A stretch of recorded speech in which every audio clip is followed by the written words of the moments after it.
The following is a production of Frank DeFreitas and the Internet Museum of Holography.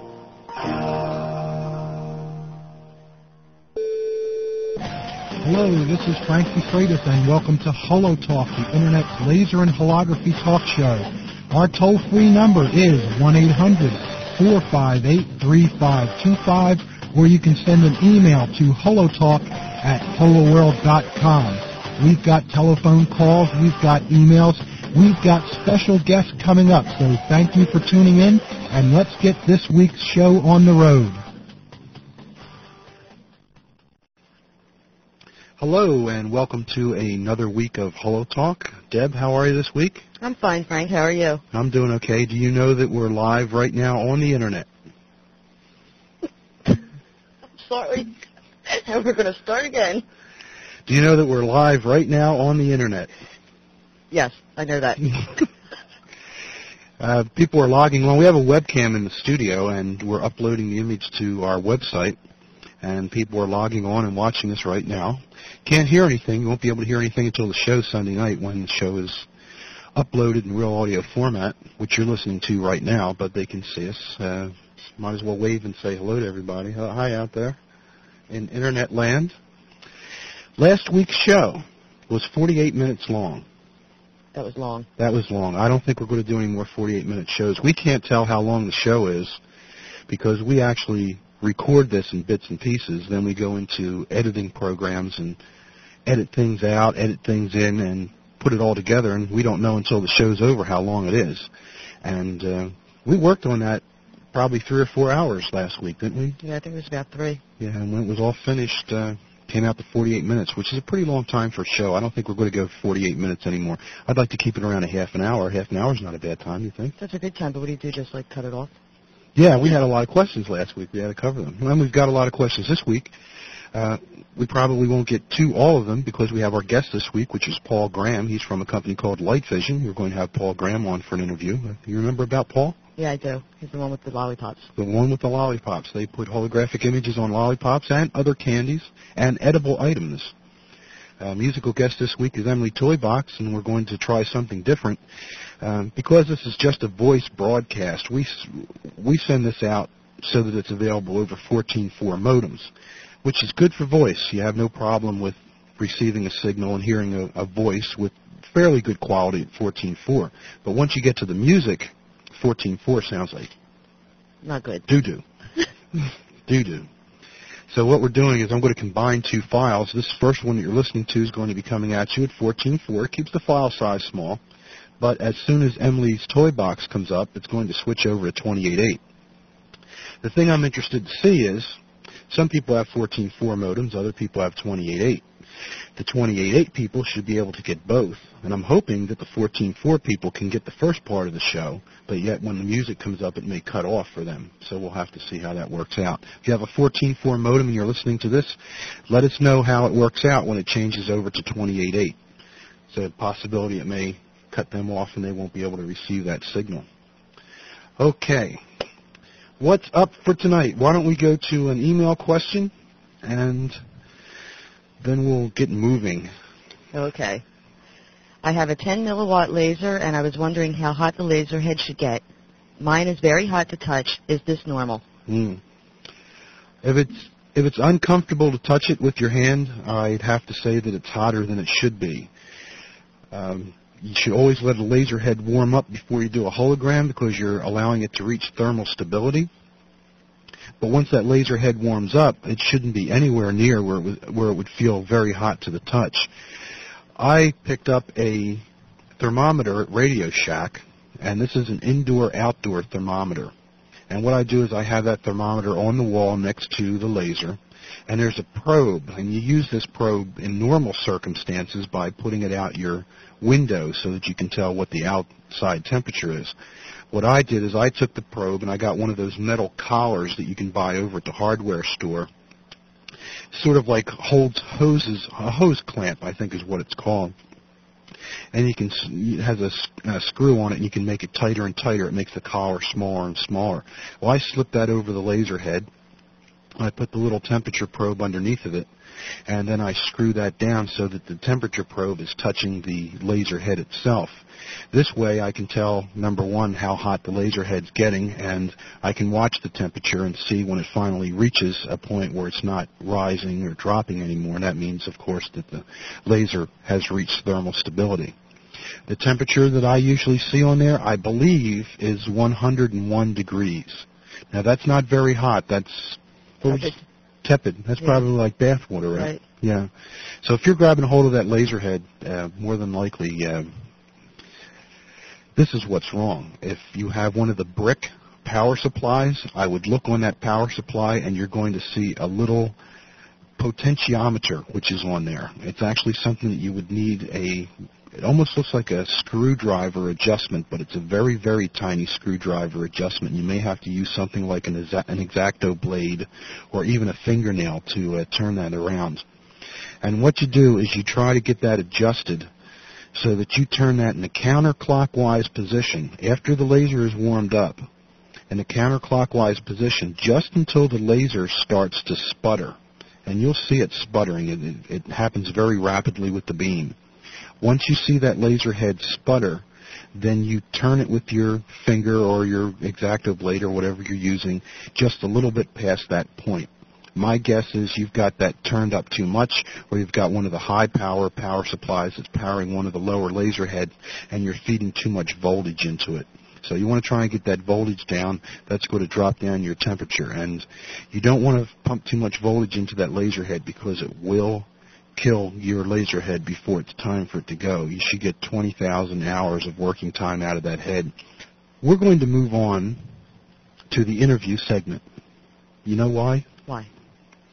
Do you ever see on TV that a special program's going to be on with someone that you really like, and they tell you to tune in at 10 o'clock? Right. You tune in at 10 o'clock, and you sit there for a half an hour, 45 minutes or more before the person comes on? Right. We're not, for 2 seconds. We're not going to do that here. We're not going to do that. We hold you in such a high regard as an audience that we're not going to make you sit through a whole show in order to wait for the guest. So what we're going to do on the weeks when we have a guest is we're going to get that guest on as soon as possible. That's a good thing to do. Because that's the way that we are. So we're going to go ahead with the Paul Graham interview. Paul's with a company called Light Vision. And Light Vision is putting holographic images presently on lollipops, but from what I understand and what you'll hear in the interview, they're also going to be putting it on other edible items as well. Now, Light Vision has a website. That website is www.lightvision.com, and I just want to let you know that with the Real Audio player, and this is the reason why I chose Real Audio, there's a number of different streaming audio techniques out there. With the Real Audio player, you don't have to stay right where you're at and listen to the show. Just open your browser again, bring it to the forefront, because the player is probably in the front now. Just click on your browser, bring it to the front, and put in www.lightvision.com, and the next thing you know, you're over at Light Vision. But hey, the interview's still playing. Other systems, if you go off the page, it stops the audio. But you can go anywhere you want to and enjoy HoloTalk while you're out there. So let's go to Paul Graham and the interview that we did. What was it? It was in the beginning of the week, probably around 10:30 at night, right? 10:30, yeah. Wow, it was late. Okay, here we go. Paul Graham. Okay, we're speaking with Paul Graham of the company Light Vision. Paul, how are you? Good, Frank. How are you? Okay, it's great to have you on the show. I just want to let you know I have one of your pops already that I use in my demonstrations that I do at the center, and everyone just loves them when they see them. Oh, that's fantastic. Which pop do you have? I have the one that was for the Nova television series on PBS. Oh, Nova, that was one of our first clients, actually. Oh, that's a fabulous pop. What are some of the other companies that you're doing these holographic pops for before we get into the actual pops themselves? Yeah, we do. We tend to specialize in some custom work at the moment because the company is only about a year old. So we're slowly moving into retail. But some of the other companies we've worked with have been the New York Times, with the premium choice for New York Times at the moment, which is great for us. We're doing a pop for Disney, featuring Mickey Mouse. Doing some work for Universal, have done some work for KLM, also for Bach & Lomb as well, the eye care company, And a few smaller sort of cutting-edge technology companies that most people aren't aware of. They're sort of more regionally based. At the present time, where could they go to get one, and where do you expect them to be able to go to get one in the future? What we're doing is we've only just this week actually launched our retail items. Mm-hmm. We've had a Star Trek collector's box in holography stores for about the last 9 months, which is a 4-pack of Star Trek images. Mm-hmm. We've just released our single pops this week. The best place I would suggest immediately would be to get it off our website. We have ordering on our website, but eventually most of the science centres and some of the science stores, like I expect Kid McDougal and places like that, and Toys R Us, eventually it'll turn very quickly, and there'll be there are a few catalogs also. We're actually in the wireless catalog at the moment with the Star Trek item. The Johnson Smith Company and the Things You Never Knew Existed were coming into their upcoming catalog for January, and I'm also going on Home Shopping Channel very soon, in the next month. We have to tune in to see that. Yeah, no, definitely. That should be pretty interesting. I'm kind of nervous about it, actually. That one catalog that you mentioned about Things That You Never Knew Existed, I just got one of those last week. And normally catalogs hit the trash quickly in this house, and I still have that one. I still hold on to that catalog. That's there's some interesting stuff in there. Yeah. We're also talking a sharper image as well. So, I mean, I think fairly quickly you're going to be able to see this product available, because most people are fascinated with it. It's a pretty fascinating product. What's the retail on these pops in some of the shops? Our suggested retail ranges from about $2.95 to $3.50, depending on the store. Some stores tend to want a little bit more than other stores, but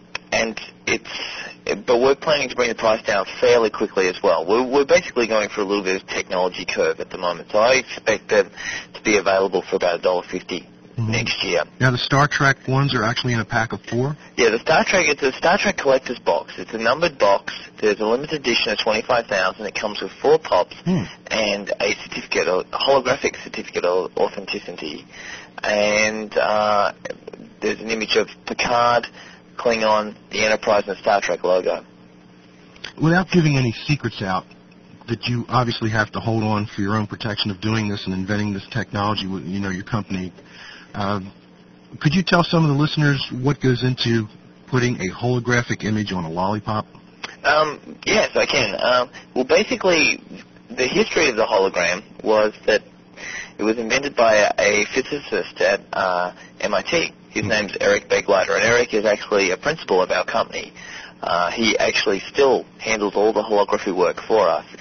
Eric had discovered that he could impart images onto food products. So basically what he devised was a system where he can cut little tiny grooves in the surface of the food. What happens is the light comes in and reflects off these grooves and forms an image in your eye. Just the way things happen with sort of like an embossed hologram. Basically, it's a very similar sort of process. Now, you're able to do this with pops, I believe, because something to do with the sucrose or something being almost like a plastic? Yeah, basically, most food like flour, starches, and sugars are really a sort of natural form of plastic. I mean, they're not a stable form, but they effectively work like a plastic. I mean, glass is, as you know, with embossed holograms, the forming glass is actually also sort of like a plastic type agent. So Eric sort of postulated that he could use food similar to using metals or glass or anything else, and it tends to work. When I show the pops during my demo, I always get a question, can you eat them? And it's, of course you can eat them. And then the next question is, well, what's in them, that makes the image there? And there's nothing in them at all that makes the image. I think that's the most unique thing about the product, is that it is there's nothing at it. All the color comes from light. So what you're seeing like a full 3D color, and in some cases some of the images actually move a little bit. But it's just being illustrated by the light.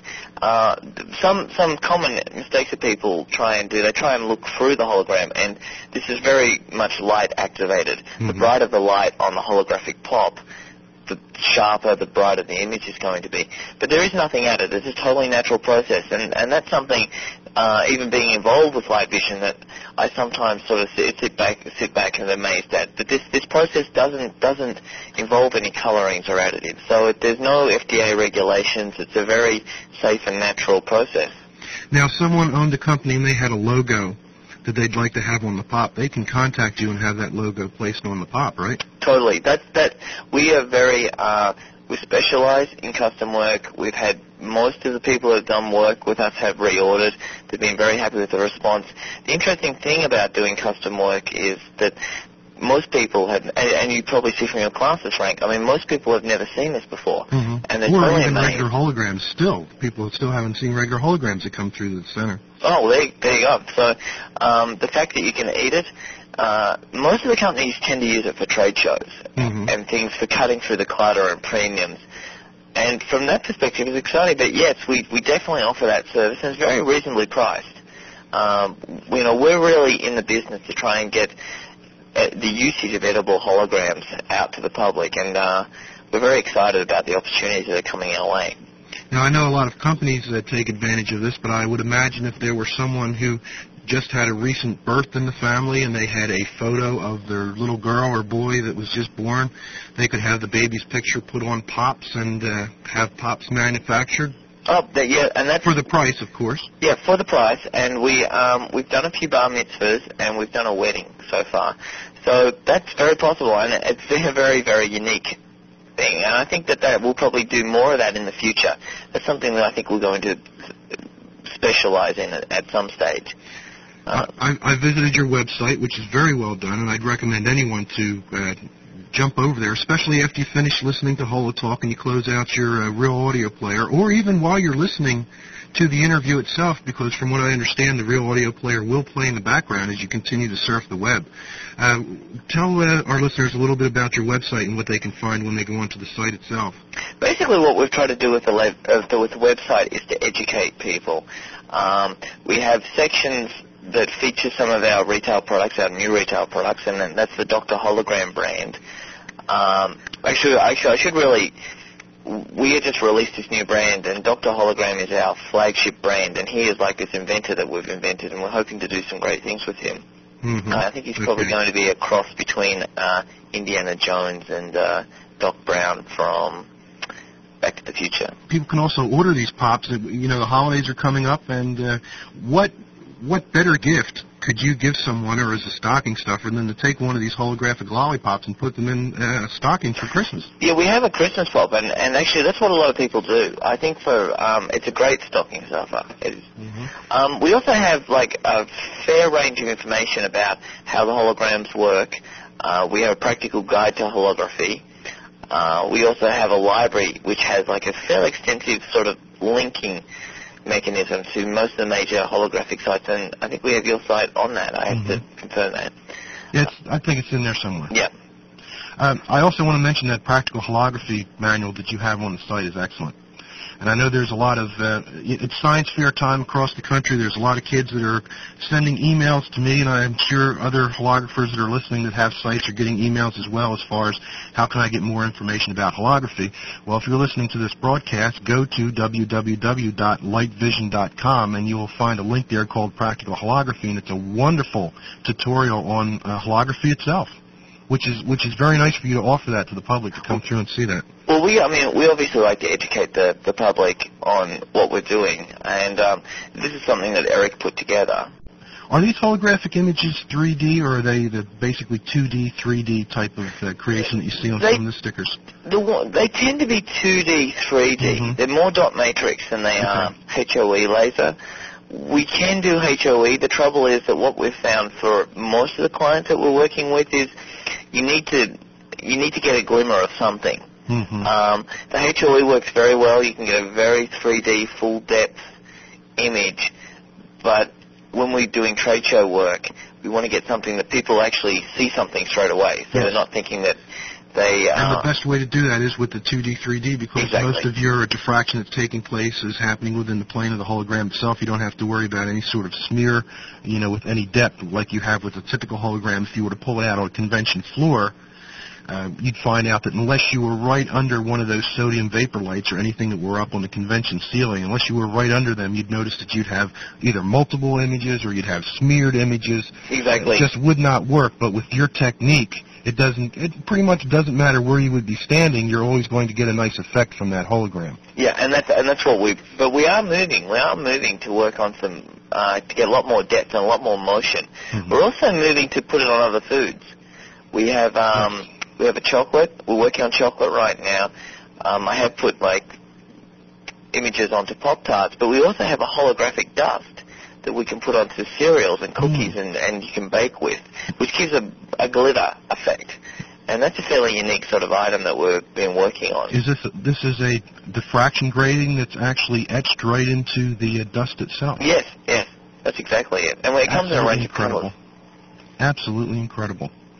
Anything else you want to let our listeners know about?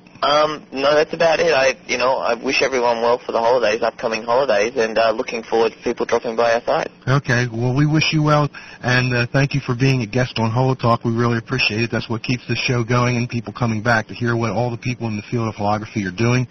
And good luck with the pops, and I'm looking forward to seeing them out on the store shelves. I'm looking forward to walking around the mall and seeing someone actually eating one. There you go. That'll make my so are you. That'll make my day. Okay, Paul. Thank you very much. Thanks, Frank. Bye-bye.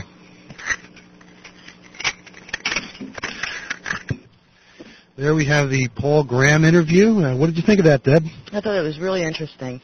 I think I'd really enjoy some of that chocolate. Okay, I'd enjoy the chocolate too. And the dust, that sounds like it would make some interesting anything, cakes, cookies, anything for the holidays. I think I'd like to have the holographic dust on all my birthday cakes from now on. We'll see what we can do. Okay. Let's move on to a news item. We'll grab one news item, one email, and then we're going to head out of here for this week. Okay. Okay, and then, of course, we have Emily's Toy Box coming up as our musical guest this week, so you want to hold on for that. So let's go to our news item.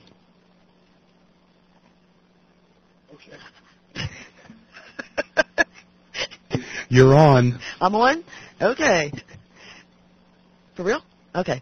A group from SRI International in Menlo Park, California, has demonstrated an optical storage method for page-formatted digital data based on time-domain holography.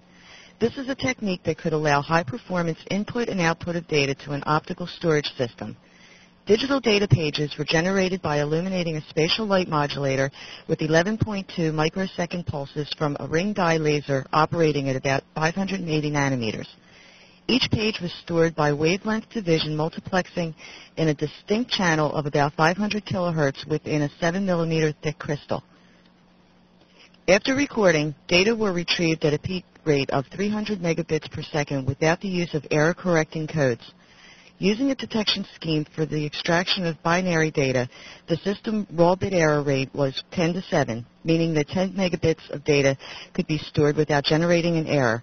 This was demonstrated by the team using a black and white photograph of Albert Einstein. Okay, Deb, thank you very much for that very interesting and informative story.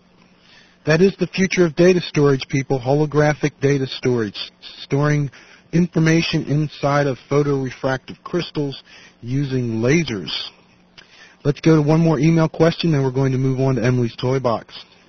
Okay, the last one that we have here is, do lasers come in different colors other than red? Okay, let's not tell a fib. Well, not the last one. The last one we're going to do. Okay, not the last one we have. Yes, as you know, every other week we have a guest, and that guest show has less questions on it. And then every other week it falls in the middle of the other every other week. we catch up on the questions. There we go. Okay, so we're going to do the one more. And that question is, again? Okay. Do lasers come in different colors other than red, Frank? Okay. That's a very simple question, but it's a very common question because most people only see helium neon lasers. A lot of times kids in school, they have helium neon laser there. They want to know, do lasers come in other colors as well? Yes, they do. And it all depends on the actual medium that's being lased. For instance, a helium neon laser is a gas laser, and it produces a red beam, or I should say, primarily a red beam. You can also force other wavelengths out as well, such as green and yellow. But if you have a 10 milliwatt red laser, that same 10 milliwatt red laser would probably only give you a 1 milliwatt green and yellow because they're a much less powerful line that gas produces, line meaning wavelength. Argon lasers, which has argon gas in it, produces blue-green beams, and you can pass that beam through a prism and actually extract those colors out of that beam. And so on and so forth with the different gases that are in the laser. So to answer your question, yes, lasers come in many different colors. They also generate beams that are not part of the visible spectrum. They can generate beams which are in the infrared part of the spectrum, where you cannot see the beam with the human eye. They also generate beams at the opposite end of the spectrum, up into the ultraviolet, and even on into the X-ray part of the spectrum, which once again cannot be detected with the eye. So yes, they do produce many different colors than red, and they also produce much more than that. Well, Deb, that about wraps it up for a week. I hope we're close to 30 minutes, but I think we're probably going to be over again. Really? I was thinking we maybe be under. Really? We'll have to see. Let's see next week. We'll let you know. Okay. Were we over, as I feel we are? Or were we under, as I feel we were? Okay. We're goofy tonight. I'll tell you what. We were broadcasting live on the Internet with a webcam, and I have studio lights in here, which are probably about 2,000 watts total, and I think the heat has to be up to at least 100 degrees in here. Possibly 100 degrees. So let's go to our musical guest this week. It's Emily's Toy Box, and their CD is titled "I Never Get My Way." They have a website. It's www.emilystoybox.com, and Emily is spelled E-M-I-L-Y-S. Emily'sToyBox.com. They're from Carlisle, PA. They're a really funny band. They have crazy stage antics, which has created quite a following for them. We're going to select 2 titles off of the CD. Title number 1 will be Don't Say No, and title number 2 will be Term Paper. So we'll be hearing from Emily's Toy Box. And before I go, hold on. Where are my papers? I should be prepared, but I'm not. But I know it's here somewhere. No, it's not. Well, I'll tell you, I was going to go down the list of guests that we have coming up. And I was born in 1956 in Philadelphia, Pennsylvania. And I grew up, I found it, okay. Okay, so we're on November 23rd, which is Paul Graham from Light Vision. December 7th, Wang Chun from Holographic Development Company in China. Musical guest, Janoon. We won't go on with the musical guests. We'll just go down the list. December 21st, Derek Gowan from the Royal Holographic Gallery. January 4th, Alex Schemetz. I hope I'm pronouncing that right, Alex. We've sent email back and forth quite a few times, but I've never found out how to correctly say your last name. I hope I'm doing it right, but I'm sure I'll find out the night that you're on. And he's with 3 Deep Company, and what they do is they're importing the Russian emulsions for people who are doing holograms and are finding a hard time to get anything from AGFA because AGFA has stopped production. January 18th, last week on the show we said we couldn't mention who the guest was because we were still in negotiations with it. That has been completed. And our guest will be Dr. Stephen Benton, and we will have him on for a rundown on what to expect at Photonics West 98. That's Dr. Stephen Benton.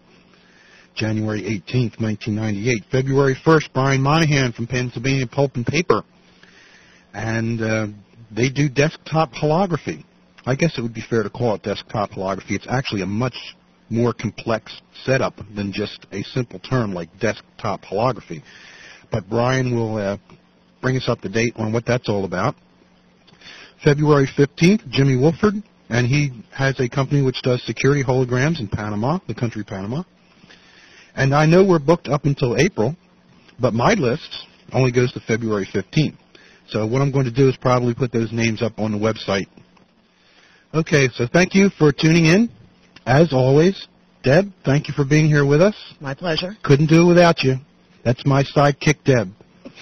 Science has discovered the secret of the atom, and it has found out the expanse of the universe. But the mind has not yet been born. that could comprehend the deepness of our love. Thank you for tuning in. Here comes Emily's Toy Box.